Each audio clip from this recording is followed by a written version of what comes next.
이 시간 저희들에게 주신 하나님의 말씀은 요한일서 1장 8절로 10절 말씀입니다.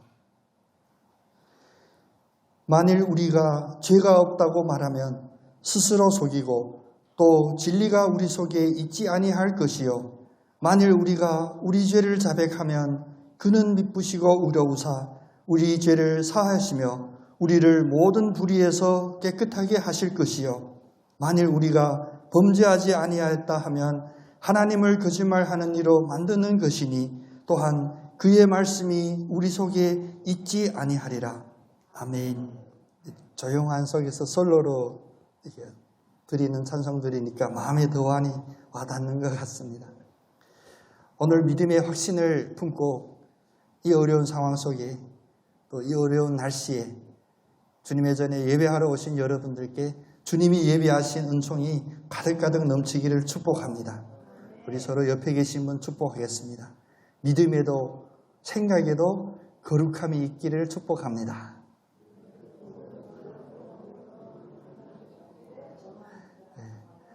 이제 교회에 처음 오신 분이나 아직 그러면 이 거룩함 이런 말들 쓰면 좀 마음에 와 잘 닿지 않는데 사실 쉬운 말로 깨끗함입니다. 우리가 지난 시간에 믿음에 확신이 있는 사람, 확실히 믿음이 있다고 하는 그리스도인들의 특징 중에 하나는 빗속에서 하나님과 함께 행한다 이런 말씀을 나눴죠. 그런데 빗속에서 행하는 우리의 그리스도인의 삶 속에는 세상에 예수를 모르는 사람이 봐도 환하게 비춰지는 그 모습이, 그 광채가 난다는 것입니다. 그래서 예수 그리스도를 믿는 사람들은 일단 마음의 결단부터 생각부터 달라지게 돼요.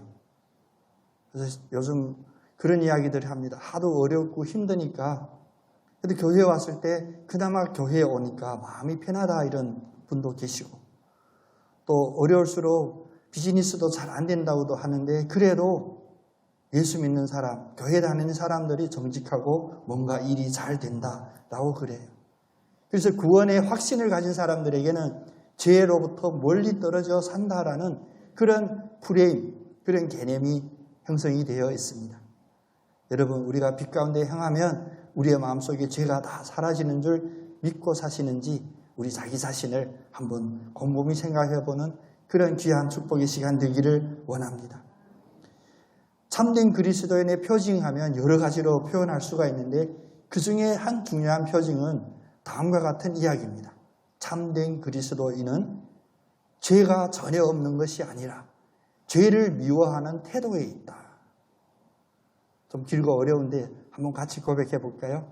작은 소리로. 참된 그리스도인의 표징은 죄가 없는 것이 아니라 죄를 미워하는 것이다.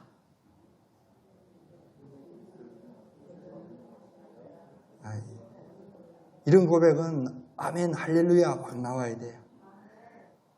우리는 흔히 그리스도인 하면 죄가 없어야 된다라고 생각하기가 쉬워요. 그런데 죄가 없는 것이 아니라 죄를 미워하는 그 강렬하고 단호한 그 태도가 그리스도인들의 표징입니다. 그래서 성경은 이 중요한 원리를 여러 곳에서 반복하여 우리들에게 말씀해 주십니다. 예를 들면 시편 51편 17절에서 이렇게 말씀하시죠. 하나님께서 구하는 제사는 상한 심령이라. 하나님이여 상하고 통회하는 마음을 주께서 멸시하지 아니하시리이다. 하나님이 받으시기 원하는 그 제사는 깨끗하게 순결하게 아무 티도 없는 그런 표징이나 물질을 원하시는 것이 아니라 하나님 앞에 제가 썩었습니다. 제가 부패했습니다. 제가 죄덩어리입니다. 라고 하는 그런 상한 심령을 받으신다는 거예요. 또 이사야서 66장 2절에 보면 무릇 마음이 가난하고 심령이 통회하며 내 말을 듣고 떠는 자 그 사람은 내가 돌보려니와. 하나님이 어떤 사람을 돌봐주고 어떤 사람을 도와주냐 보호해주냐면 마음의 심령의 통회, 나의 잘못, 나의 죄에 대하여 그렇게 애타게 후회하는 마음을 찢는 마음으로 통회할 때 그래서 주님의 말씀 앞에 떠는 자를 하나님께서 돌봐주신다고 그래요. 또 마태복음 5장 4절 애통하는 자가 복이 있다고 그랬죠. 애통하는 자가 위로를 받을 것이요. 성경에 이렇게 수많은 예들은 무엇이냐? 참된 그리스도인, 하나님이 지켜주시고 하나님이 보호해 주시고 인도해 주시고 함께 하실 그 성도는 완전 말 그대로 순수하게 거룩한 그 존재 자체가 아니라 이렇게 죄 때문에 통회하고 죄를 미워하는 그들과 함께하게 된다는 것입니다. 지난 시간에 빛 가운데 우리가 행하자 이런 결단을 가졌죠. 그리고 내가 빛 가운데 행하지 아니하면 내가 참된 그리스도인이 아니지 않나 이런 확증하는 그런 시간도 우리가 함께 가지고자 했는데 빛의 두 가지 특징이 있습니다. 빛은 처음에 뭐냐면 환한 것. 환함이 뭐냐면 우리에게 목표를 잘 보여지게 합니다. 그런데 이 환함이 또 다른 특징이 있거든요. 모든 것이 다 보여지면 사실 오늘 아침도 마찬가지예요. 이제 아침 오랜만에 이 작업복 양복 입고 나오면서 근데 이게 얼핏 보니까 비가 오는지 안 오는지를 몰라요. 그런데 환해지면 여러분 혹시 비 오는 날 가로등 밑에 지났던 경험이 있죠? 보슬비 늦게 안 져요. 비가 오나 안 오나 못 느껴지는데 가로등 밑에 가면 그 비 한 줄기 한 줄기 다 보여요. 우리는 빛을 갈망합니다라고 입으로 고백하지만 빛의 다른 한 속성에 대하여 우리가 늘 잊고 살았어요.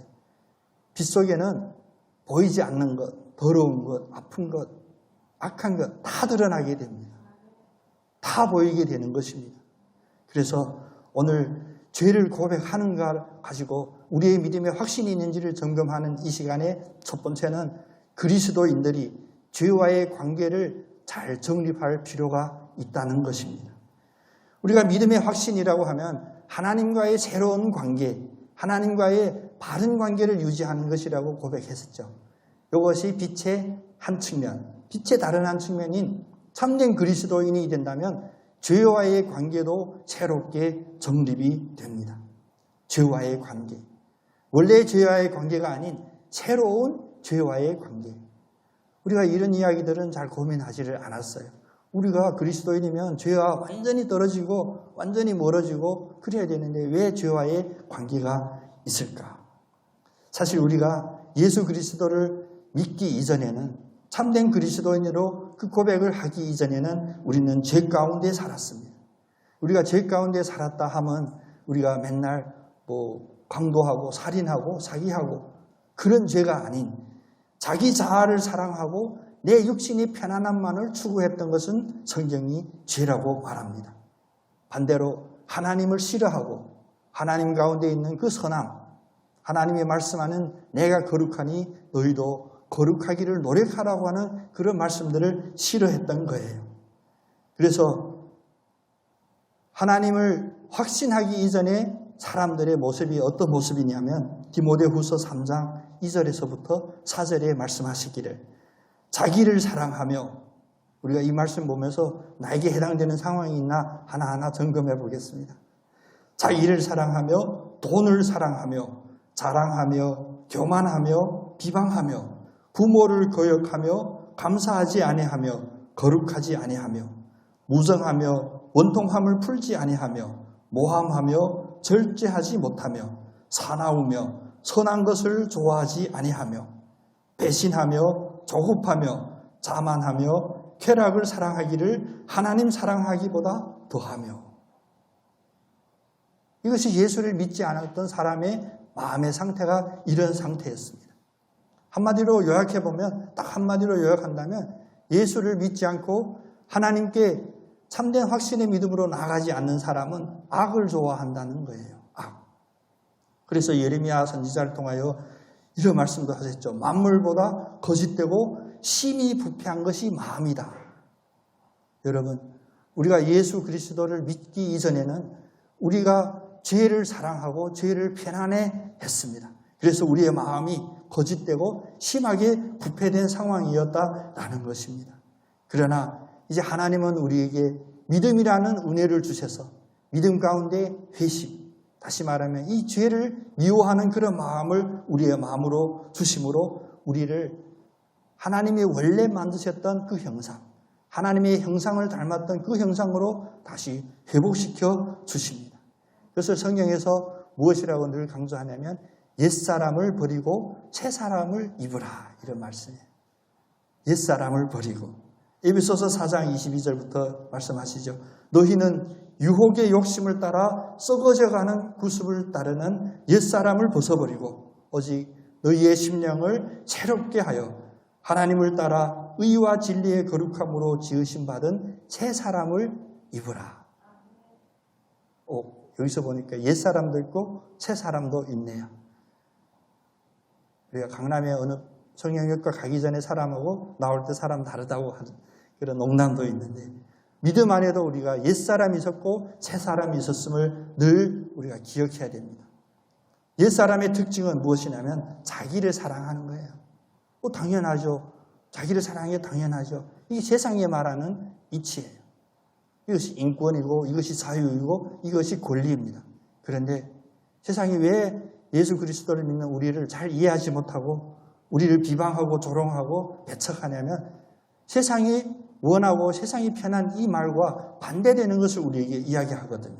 왜냐하면 이제 옛사람인 자기를 사랑하지만 새 사람을 입으면 하나님을 사랑하는 마음이 있어서 의를 사랑하고 불의를 미워하고 심지어 예수를 믿는 믿음 때문에 고난을 사랑하고 오히려 편안함, 육신의 편안함을 싫어하게 된다는 것입니다. 그리고 한때는 내가 싫어하고 미워하던 하나님을 사랑하게 되고 한때는 그렇게 사랑했던 나 자신을 이제는 미워하고 여기서 오해하면 안 됩니다. 성경이 말씀하는 내 자신을 십자가에 못 박았다.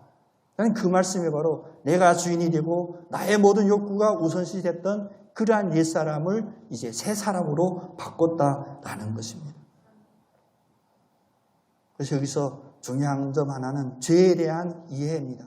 이제 형법적으로 말하는 그러한 죄가 아니라 하나님을 사랑하지 않은 죄, 하나님 안에 있는 그 의를 사랑하지 않고 하나님의 그 안에 있는 공의를 사랑하지 않고 하나님 안에 있는 그 사랑을, 그 자비로움을 사랑하지 않았던 것이 바로 죄인 거예요. 우리는 이 자리에 예배에 왔습니다. 그래서 우리는 고백할 수 있습니다. 우리는 예배로 승리하였습니다. 그런데 지금 이 말씀을 함께 나누는 여러분 마음속 한 구석에는 이 질문이 꼭 있을 거예요. 근데 왜 내 마음속에 나는 예수 믿기로 고백하고 결단하고 이 어려운 상황 속에서도 예배 자리에 나왔는데 내 마음속 한 구석에는 죄가 있을까? 사람을 미워하고 하나님을 싫어하고 내 편안함을 추구하고 혹시 내가 잘못 믿은 거 아닌가? 여러분, 아닙니다. 아닙니다. 성경은 우리에게 말합니다. 예수를 믿고 우리가 예배의 자리에, 말씀의 자리에, 기도의 자리에 선 그리스도인들은 그 자리가 무엇이냐? 육신의 축복을 받는 그런 자리가 아니라 죄와 싸우는 영적인 싸움이라는 거예요. 이 무겁고 또 그런데 확실한 이 믿음의 고백을 오늘 여러분 다시 한번 하시기를 간절히 축복합니다. 우리 한번 같이 고백해 보겠습니다. 신앙생활은 영적 싸움이다. 아멘. 이 영적인 싸움은 바로 죄와의 싸움이 돼요. 우리가 예수 그리스도를 믿고 예수 그리스도를 본받아가고 하나님이 거룩하듯이 거룩하기 위하여 부단히 노력하지만 아직 100% 거룩함, 100% 완전함을 이루지 못했습니다. 아직도 우리의 마음속에 잔재되어 있는 옛사람의 그 구습, 낡은 습관, 이런 요소들이 남아있다는 거예요. 이런 남아있는 옛사람의 잔재들은 늘 유혹에 민감하고 편안함으로 치우치기를 원하고 그런 경향들이 있게 돼요. 그래서 성경 갈라디아서 5장 17절은 육체의 소욕은 성령을 거스리고 성령은 육체를 거스리나니 이 둘이 서로 대적하므로 너희가 원하는 것을 하지 못하게 하려 함이니라 라고 했습니다. 다시 말하면 우리의 지금 이 자리에 계신 여러분과 저의 마음속에도 이 육신의 생각과 성령의 생각이 서로 대적하고 싸우고 있는 영적 전쟁이 일어난다는 거예요. 이 때문에 여러분 괴로워하지 않으셔도 됩니다. 이것이 정상적인 당연한 일이기 때문입니다. 물론 그리스도인들 예수를 믿습니다라고 고백하지만 가끔은 죄에 패배할 때도 있어요. 실수할 때도 있습니다. 빠져서 한동안 소위 말하는 슬럼프에 빠질 때도 있어요. 괜히 교회가 멀어지고 예수 믿는 이들이 가까이 오지를 않고 성경이 가까이 오지 않는 그런 경우들이 있게 됩니다. 그러나 이것은 당연한 일이에요. 이게 내 믿음이 없어진 게 아닌가, 사라진 게 아닌가가 아니에요. 왜냐? 내 마음속에 있는 이 성령과 육신의 그 법이 아직 싸우고 있는 과정이라는 것입니다. 근데 우리에게 결론적으로는 내가 이제 예수 그리스도를 믿음으로 하나님의 자녀가 된 권세를 받았다 하면 이제 더 이상 나의 본체, 나의 본질은 죄와 사망에 잡혀있는 노예, 어둠의 자식이 아니라 이제 예수 안에 있는 새로운 피조물이라는 것입니다. 그래서 빛 가운데서 행하는 예수 그리스도인, 예수를 그리스도로 고백하는 신앙인들은 빛 가운데서 환하고 거룩하고 이런 것들을 부단히 추구해야 되지만 또 하나 중요한 부분은 늘 내 마음속에 이 육신의 소용, 육신의 생각들과 싸우는 이 영적인 싸움에 반석과 같은 그 온전한 믿음이 서 있어야 됩니다. 그래서 오늘 본문 말씀이 이 요한일서 1장 9절이 그 이야기를 해요. 참된 회심의 가장 큰 표징은 바로 죄의 고백이에요. 죄의 고백. 우리 요즘은 이 죄의 고백에 대한 이야기들을 잘 나누지를 않습니다. 저도 알아요. 죄 이야기를 하면 싫어하거든요. 첫 번째 반응이 내가 뭔 죄 있는데, 무슨 죄 있는데. 그렇죠. 다 남이 탓이죠. 우리 죄야 없잖아요. 이게 우리의 특징입니다. 특히 예수 믿지 않은 이들에게 전도할 때 예수님께서 당신의 죽을 수밖에 없는 그 죄를 대신하여 십자가에 달리셨습니다 하면 제일 반발이 커요. 아니, 내가 무슨 죄가 있는데. 근데 예수 전도할 때 예수 믿으면 자녀 잘 되고 건강 회복될 거고 축복받을 겁니다 하면 마음이 좀 열리거든요. 근데 이게 가장 기본적인 죄의 문제를 언급하면 누구나 다 싫어해요. 그럼 죄의 고백이란 무엇인가? 성경이 말하는 죄의 고백. 특히 오늘 요한일서 1장에서 말씀하시는 이 고백은 무슨 뜻이냐면 헬라어로 본다면 똑같은 것을 이야기하다라는 뜻이래요. 똑같은 것을 이야기하다. 이거 무슨 얘기지? 고백이란 바로 하나님이 나에게 말씀하신 그대로 내가 다시 말하는 것입니다. 하나님이 나에게 무엇이라고 말합니까? 오늘 두 가지를 말했죠. 빛의 자녀. 오늘의 주제인 두 번째는 아직도 죄와의 영적 싸움이 진행되고 있다는 이 사실. 하나님이 그렇게 말씀하셨으면 우리는 그대로 말씀드리는 게 우리의 고백입니다. 우리를 죄를 지었다고 하나님이 말씀하시면 아멘, 제가 죄인입니다 고백하는 것. 우리의 마음속에 아직도 죄의 소욕과 성령의 법이 싸우고 있다고 하는 이 상황을 알려줬을 때 우리가 인정하고 맞습니다. 제 마음에는 아직도 이 두 가지 세력이 대적하고 싸우고 있습니다라고 하면 그것이 바로 고백이 되는 것입니다. 특별히 죄에 대한 고백을 하면, 죄에 대하여 통회하면 우리에게 따라오는 두 가지 현상이 있는데 첫 번째는 뭐냐면 고통이 수방됩니다. 슬픔이 수반이 됩니다. 예전에는 예배 드릴 때마다 기록에 보면 다들 눈물에 통회를 드렸다고 그래요. 근데 요즘은 우리 잘 울지를 않죠. 안 울어요. 통회할 만한 그런 잘못도 안 하지만 울지를 않아요. 제가 교회사를 공부하다 보면 제 마음에 기억이 되는데 제가 태어난 곳이기도 하고 그 간도, 그래서 우리는 북간도라고 하는 용정에서 1931년인가 가장 은혜로운 예배 기록이 뭐냐면 이용도 목사님이라고 한국에서는 좀 아직도 그 토론이 있습니다. 이단이냐 아니냐 신비주의자냐 하는데 이용도 목사님이 그 간도에서 부흥회를 인도하시는데 그때는 이제 기차, 완행열차, 기차 타고 가면서 창밖에 있는 그 상황을 보면 이제 국경선을 넘어서 이제 중국 경계인데 여러분 그쪽 관광해 보셨으면 알겠지만 주변의 풍경은 우리 고향하고 같아요. 산세라든지 왜냐면 다 백두산 그 산맥이니까. 근데 이제부터는 타향이다. 외국이다. 근데 소달구지 끌고 가고 밭에서 이게 벼농사하는 거 보니까 우리 동포고 내 형제 혈육인데 지금 남이 땅에 살고 있잖아요. 그 땅에서 그래도 예수 그리스도를 붙잡고 있는 그래서 부흥회를 개최하는 그 모습에 이용도 목사님이 성령의 감동을 받았어요. 그래서 예배가 시작이 됐습니다. 이영도 목사님이 강단에 올라가셔서 한 말씀도 못하고 30분 동안 우셨대요. 온 회중이 같이 울어요. 왜 울었을까? 나라를 잃은 한 때문에? 아닙니다. 성령이 우리들에게 주는 표징은 바로 통례함 속에 있는 이 눈물이에요. 내가 얻지 못해서 아쉬워서 우는 눈물이 아닌 마음속에서 말로 논리로 설득하지 않는 그 눈물은 바로 죄에 대한 통례에서 오는 이러한 눈물이 됩니다.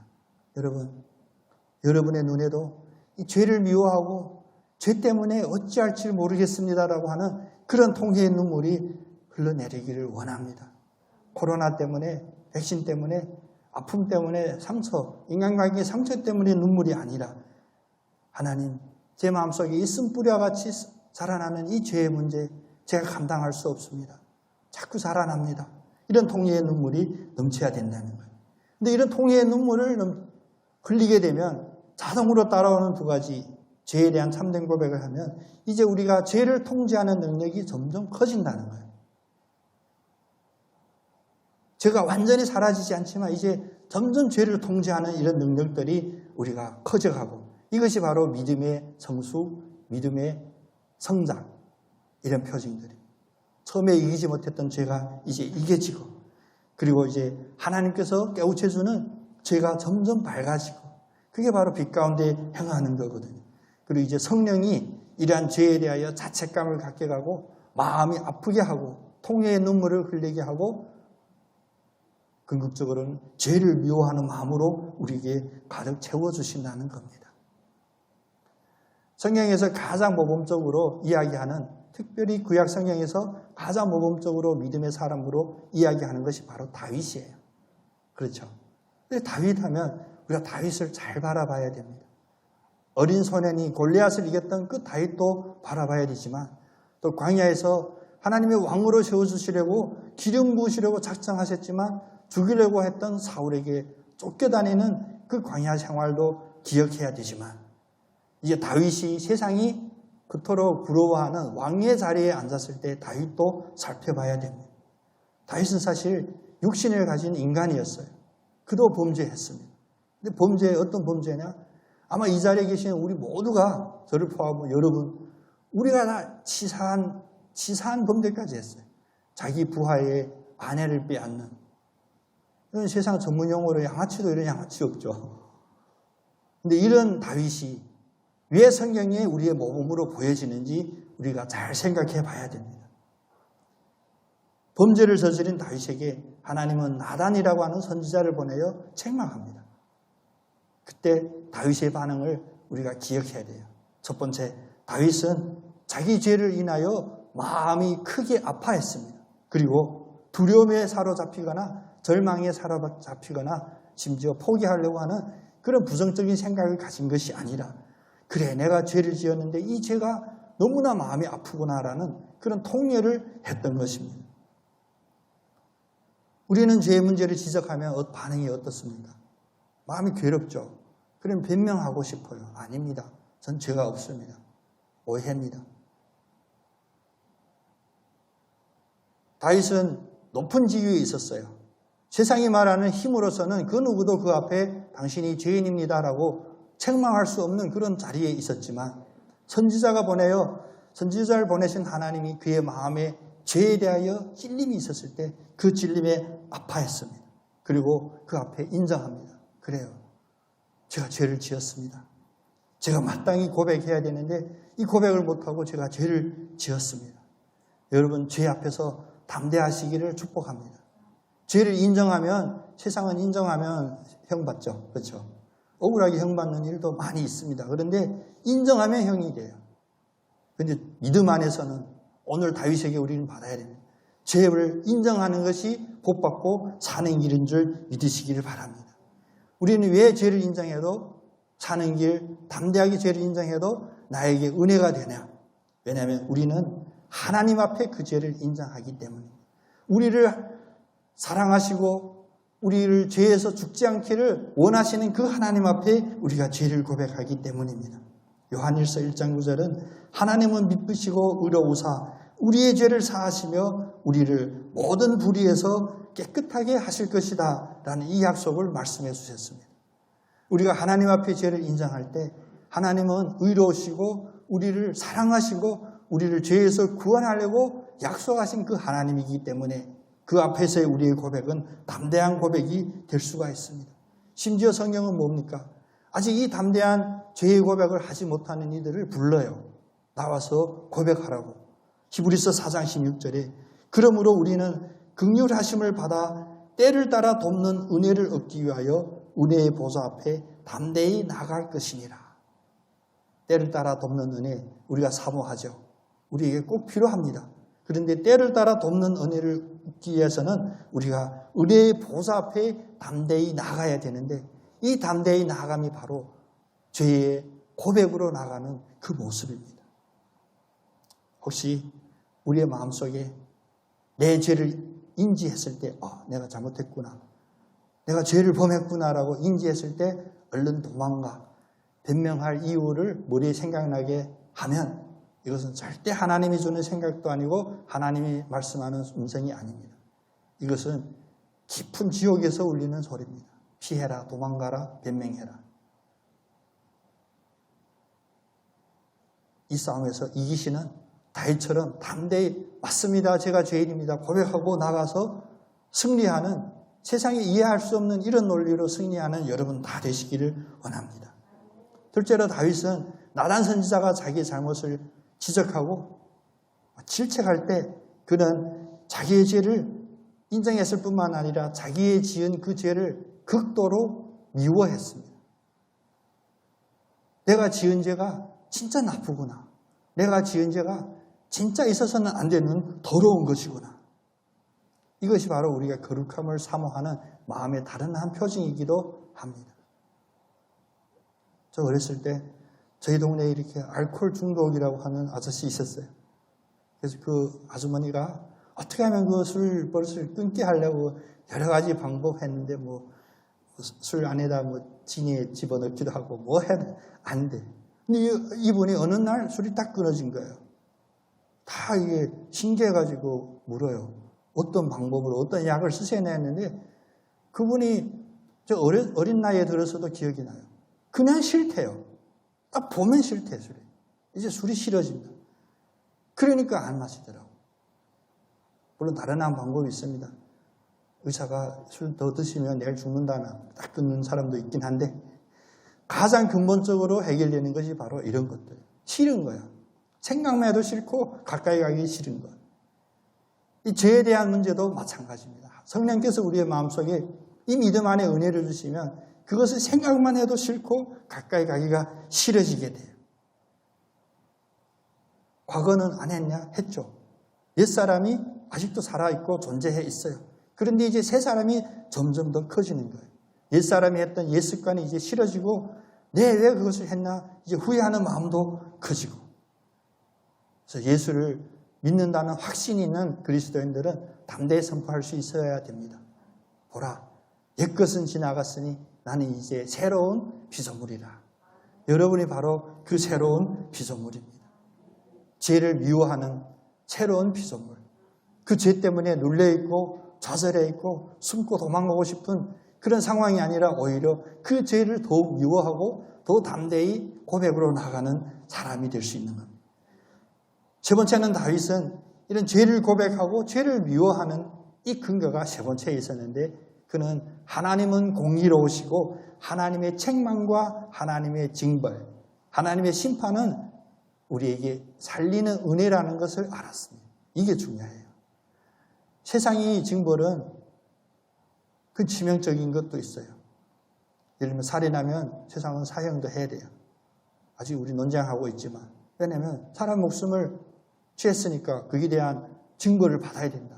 그런데 하나님의 이 공의는 세상이 이야기하는 그런 이는 이로 눈은 눈으로의 그런 공의가 아닙니다. 다윗은 그것을 알았던 거예요. 은밀한 죄, 사실 나단 선지자도 인간으로는 몰라요. 왕궁에서 다윗이 했던 일 누가 압니까?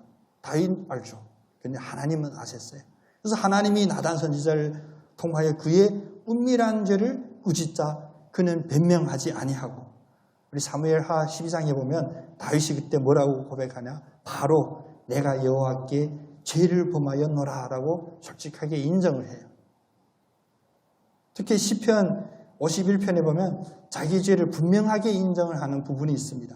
무릇 나는 내 죄가를 아오니 내 죄가 항상 내 안에 있나이다.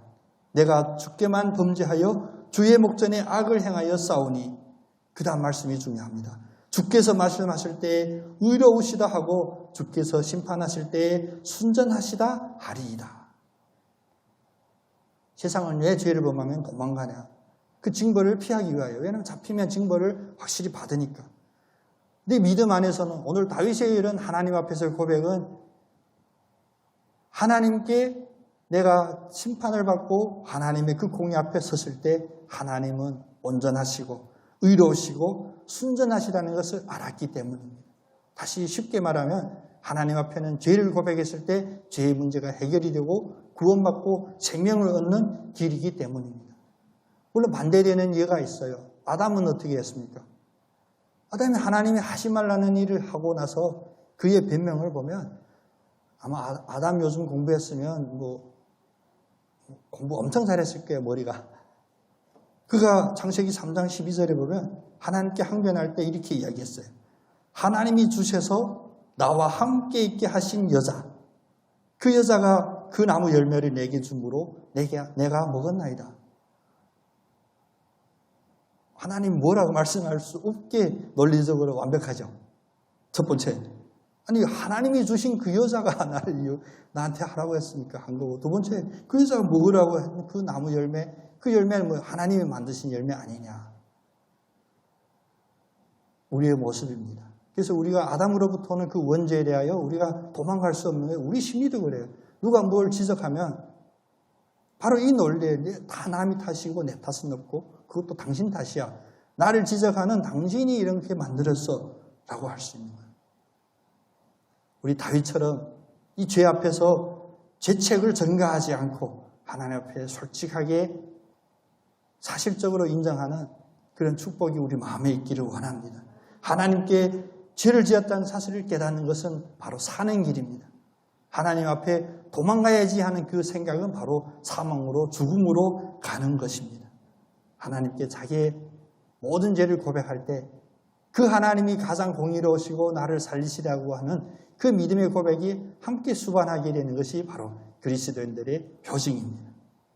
그러면 이제 마지막으로 우리가 뭘 하나 깨달아야 되냐면 우리 이 자리에 계신 분은 한 분도 없다고 말씀드릴 수는 있어요. 그런데 혹시라도 이 위험성은 항상 우리에게 도사리고 있기 때문에 하는 이야기인데, 그래서 신학적으로는 우리 개신교도 교회도 두 파로 크게 나뉘어져 있어요. 이 죄에 대한 문제에 있어서 나 예수 그리스도를 믿으면 그 순간 죄로부터 완전히 해방이 되고 다시는 죄에 물들지 않는다라는 그런 고백하는 무리들이 있습니다.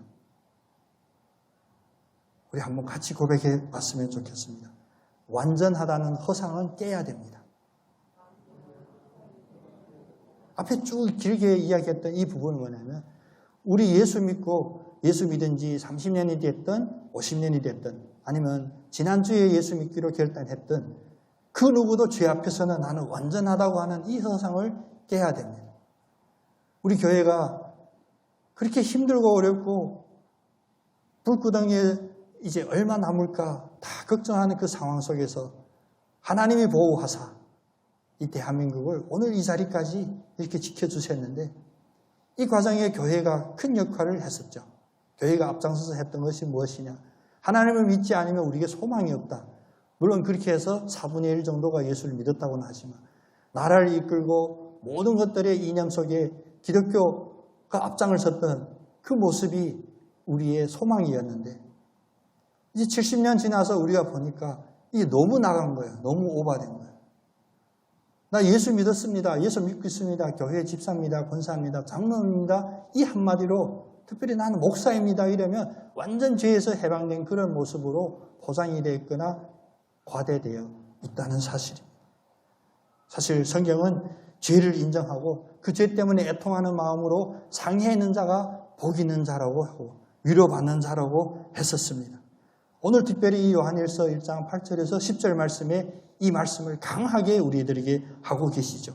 첫 번째는 죄 앞에서 나는 죄가 없다고 이야기하는 사람은 자기 자신을 속이는 자라고 결론을 말씀하시죠. 8절에 보면 만일 우리가 죄가 없다고 말하면 스스로 속이고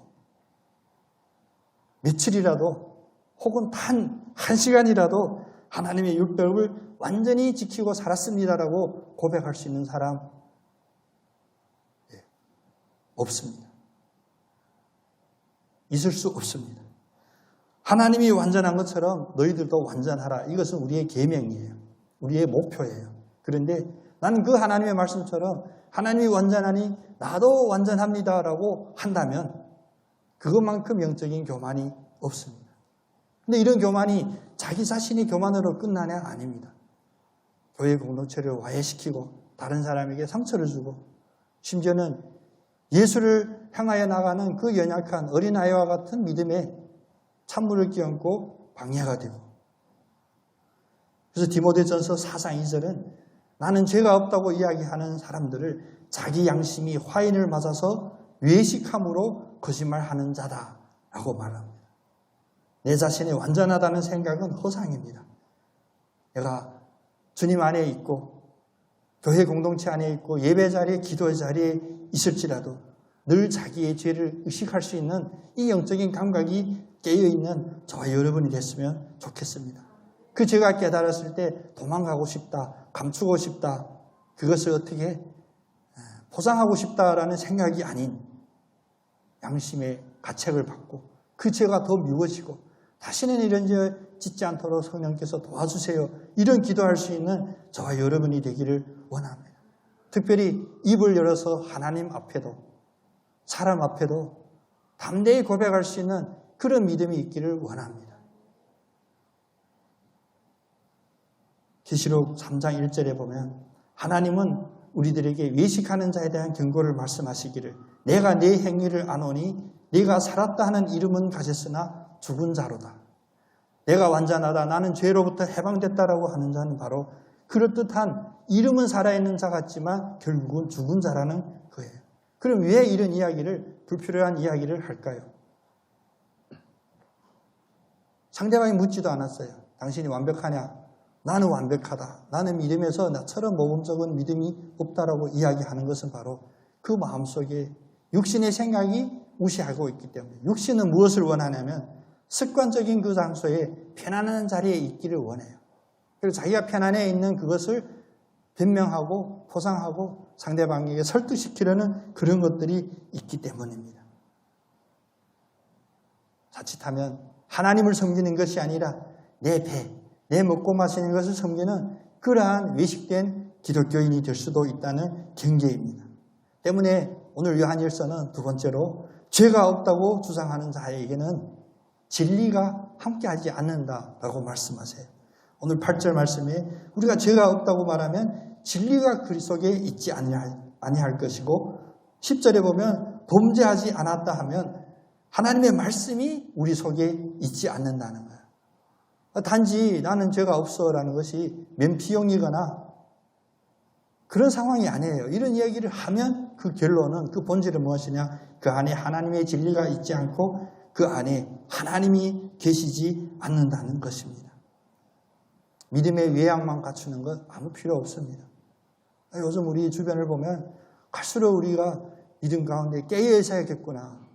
그리고 긴박한 주님의 오심이 우리가 느껴져야 돼요.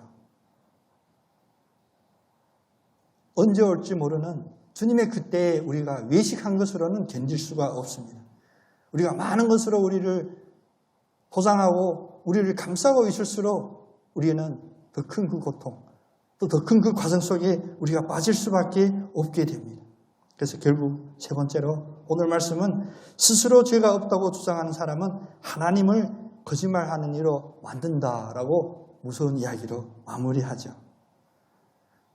바울이 물론 그런 고백을 했습니다. 바울, 내가 너희들에게 가르친 대로 너희들이 지켜라. 그러니까 해석할 때 바울이 그러면 모범, 본보기, 스승. 근데 바울이 그 이야기가 그런 이야기가 아니에요. 나는 완전하다라는 그런 이야기가 아니에요. 그냥 바울은 다른 부분에서 그 진실된 고백을 했거든요. 빌립보서 3장 12절에 보면 내가 이미 얻었다 함이 아니요 온전히 이루었다 함도 아니라 오직 내가 그리스도 예수께 잡힌 바 된 것은 그것을 잡으려고 달려가노라. 형제들아, 나는 아직 내가 잡은 줄로 여기지 아니하고 오직 한 일, 즉 뒤에 있는 것을 잊어버리고 앞에 있는 것을 잡으려고 푯대를 향하여 그리스도 예수 안에서 하나님이 위에서 부르신 부르심의 상을 위하여 달려가노라.